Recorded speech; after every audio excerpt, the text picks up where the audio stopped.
말씀 보겠습니다. 빌립보서 4장 11절에서 13절.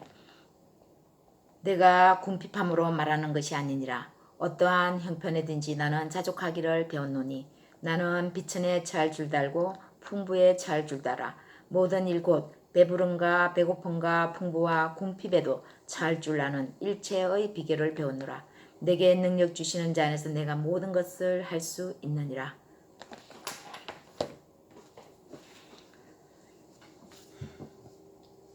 신학교 입학을 앞두고 두려웠죠.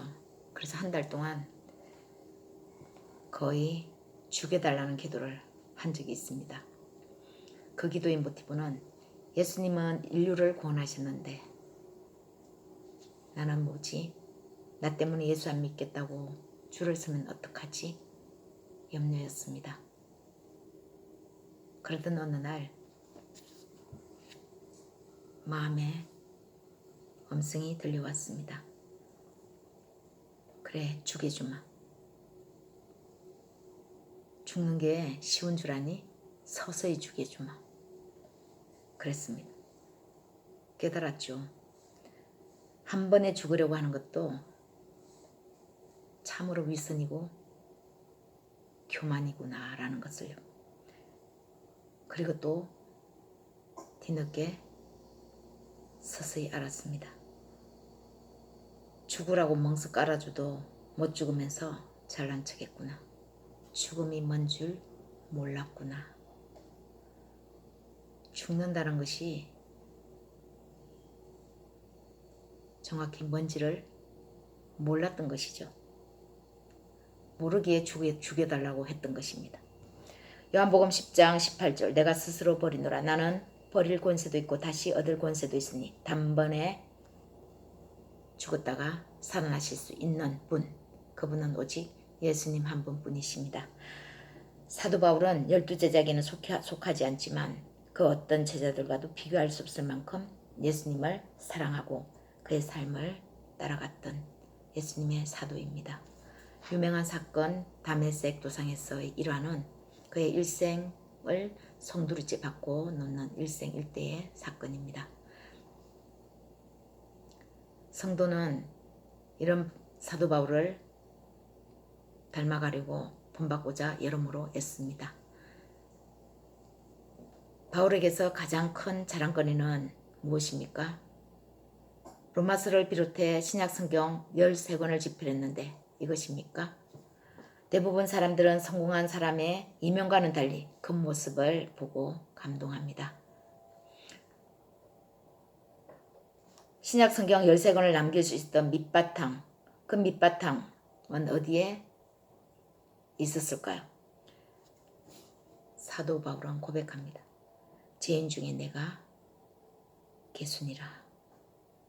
이것이 사도 바울의 힘이었습니다. 하나님의 법은 세상 법정과는 다릅니다. 세상에서 저지르는 죄는 세상 법정에서 판단을 받겠지만 우리 자신의 마음의 죄는 하나님의 율법에 의해서 명명백백하게 가려지고 판단이 됩니다.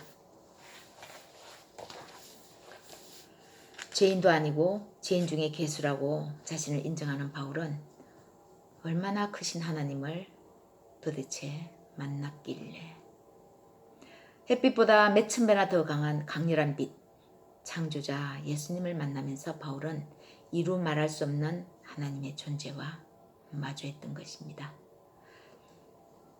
고린도후서 12장 4절. 그가 낙원으로 이끌려가서 말로 표현할 수 없는 말을 들었으니 사람이 가히 이르지 못할 말이로다. 사람의 언어로는 표현할 수 없는 내용이라는 거죠. 그런 존재의 하나님 앞에 선 자신의 모습은 비참했습니다. 영원부터 영원까지 우리는 도대체 상상도 못하는 그 하나님의 영혼 앞에 인간인 자신은 한 방울의 물방울도 아니었다는 것을 발견하는 것이죠.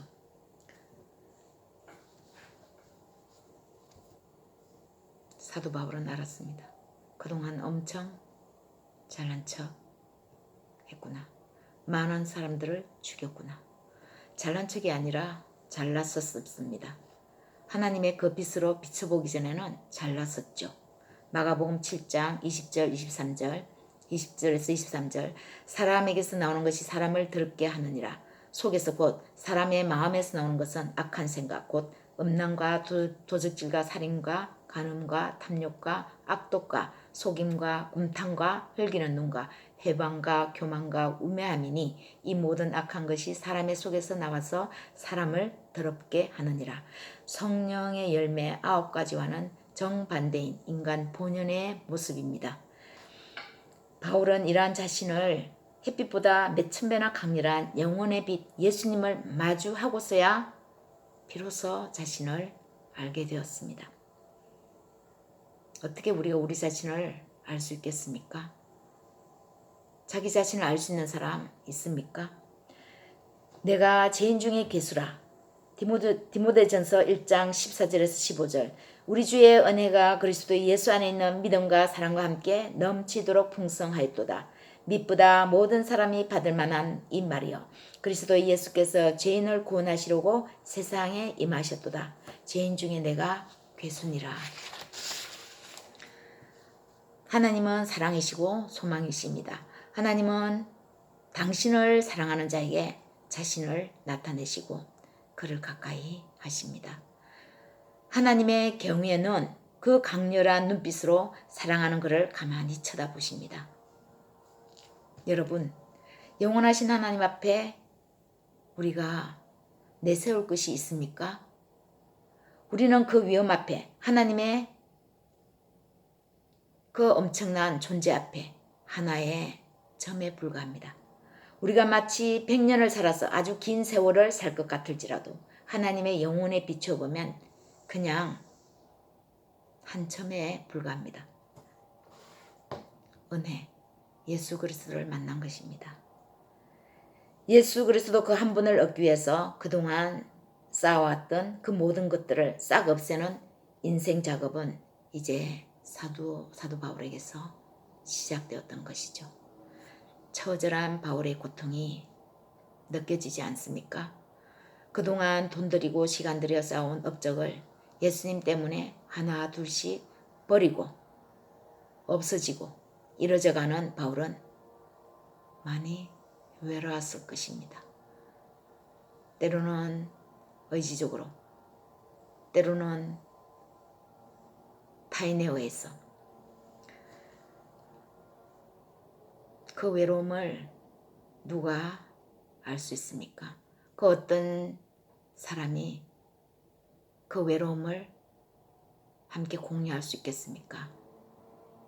예수님 때문에 미쳐서 망해가는 바울을 그를 아는 사람들은 그만두라고 아마 말렸을 것입니다.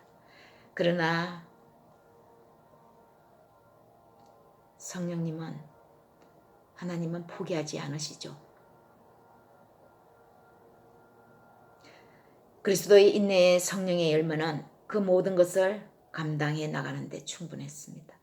찾고 구하고 두드렸습니다. 그 결과 하늘문이 열렸습니다. 오늘 본문 말씀입니다.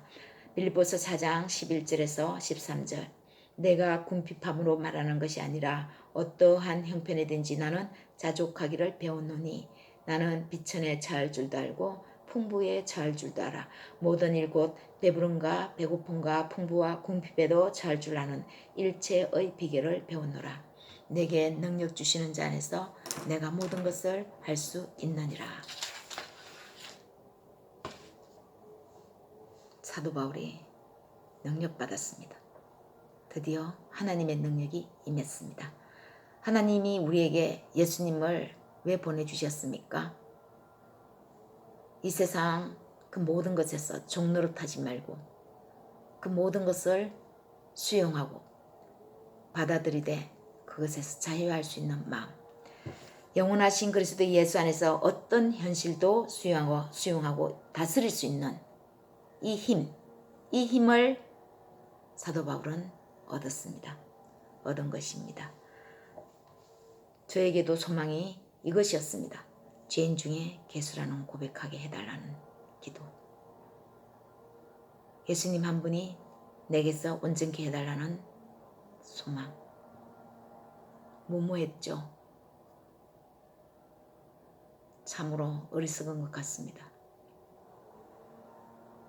그러나 그 기도를 하나님이 하게 하셨다면 어리석음으로 끝날까요? 여러분, 이상과 현실의 괴리 인정하십니까?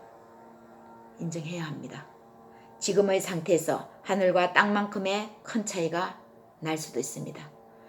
지금 그 힘든 싸움을 싸우고 있는 사람들도 있습니다. 그러나 십자가의 예수님을 바라보면 할 수 있습니다. 예수님이 못 박히신 그 십자가에 우리 마음을 못 박도록 성령님은 이끌어 주실 것입니다. 내면의 자신을 마주하는 것에서 우리는 피하지 말아야 합니다. 인정하고 나아가야 합니다. 예수님 한 분을 얻기 위해 자신의 내면과 처절한 전투를 벌인 바울처럼 하나님의 뜻을 이루기 위해 십자가의 고통을 감내하신 예수님은 실로 엄청난 우리 죽음의 대가와 마주했던 것입니다. 예수님은 어디에 계십니까? 어디에 오셨습니까? 옛 선지자들과는 달리 예수님은 우리의 생각에, 우리의 마음에 오셨습니다. 내 마음을 다하고 뜻을 다하고 정성을 다하여 주 너희 하나님을 사랑하라고 하신 이 계명. 이 계명으로 정성을 다해 뜻을 다해 마음을 다해 성경이 읽혀지도록 우리 자신의 마음을 열어야 합니다. 자신을 죄인 중에 개수로 보았습니다. 바울은 하나님을 사랑함이 크고 높았던 것입니다. 누가복음 7장 47절 그의 많은 죄가 사하여졌도다. 이는 그의 사랑함이 많음이라. 사함을 받은 일이 적은 자는 적게 사랑하느니라. 여러분, 죄는 있지만 죄인은 맞는 것 같지만 죄인 중에 괴수는 아닌 것 같습니까? 각자의 사명은 다르지만 바울에게 주신 은혜, 그 은혜는 여전히 오늘도 동일하게 우리에게 열려 있습니다. 위대하고 어미하신 하나님께 더 가까이 마음을 다해 다가가셔서 너는 내 사랑하는 아들이다. 내가 너를 기뻐하노라. 이 음성 들으시고 삶의 모든 것들을 하나님의 능력 주심 안에서 다 해나가시는 여러분 되시기를 예수님의 이름으로 축원합니다.